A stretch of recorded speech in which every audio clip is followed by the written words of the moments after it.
கார்த்திகை 1 சோமவார பிரதோஷம். இன்றைக்கி நல்லா அருமையான நாள். இந்த நன்னாளில் உங்களால் முடிஞ்ச உதவிகள் பண்ணுங்கள்.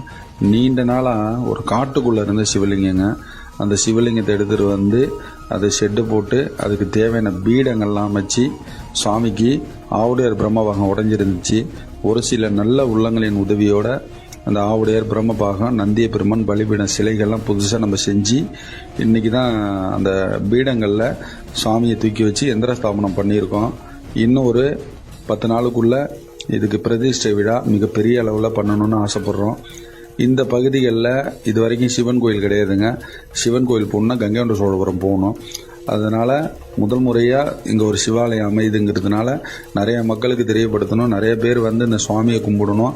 நிறைய பேருக்கு இந்த சுவாமி நல்லருள் புரியணும். நமக்கு தொடர்ந்து ஆலய திருப்பணிக்கு சப்போர்ட் பண்ணுற எல்லாருக்குமே அவங்க நல்ல வழி காட்டணுங்கிறதுக்காக பிரதிஷ்டை மிகப்பெரிய அளவில் பண்ண போகிறோங்க.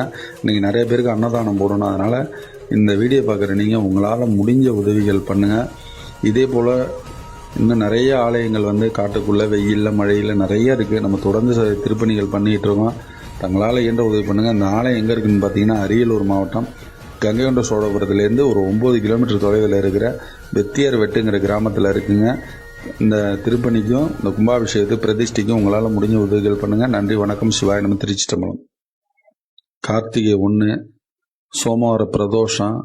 இன்றைக்கி நல்லா அருமையான நாள். இந்த நன்னாளில் உங்களால் முடிஞ்ச உதவிகள் பண்ணுங்கள்.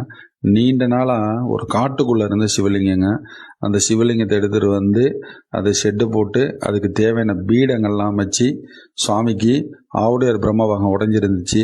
ஒரு சில நல்ல உள்ளங்களின் உதவியோட அந்த ஆவுடையார் பிரம்மபாகம், நந்திய பெருமான் பலிபீடம் சிலைகள்லாம் புதுசாக நம்ம செஞ்சு இன்றைக்கி தான் அந்த பீடங்களில் சுவாமியை தூக்கி வச்சு எந்திர ஸ்தாபனம் பண்ணியிருக்கோம். இன்னும் ஒரு 10 நாளுக்குள்ளே இதுக்கு பிரதிஷ்டை விழா மிகப்பெரிய அளவில் பண்ணணும்னு ஆசைப்பட்றோம். இந்த பகுதிகளில்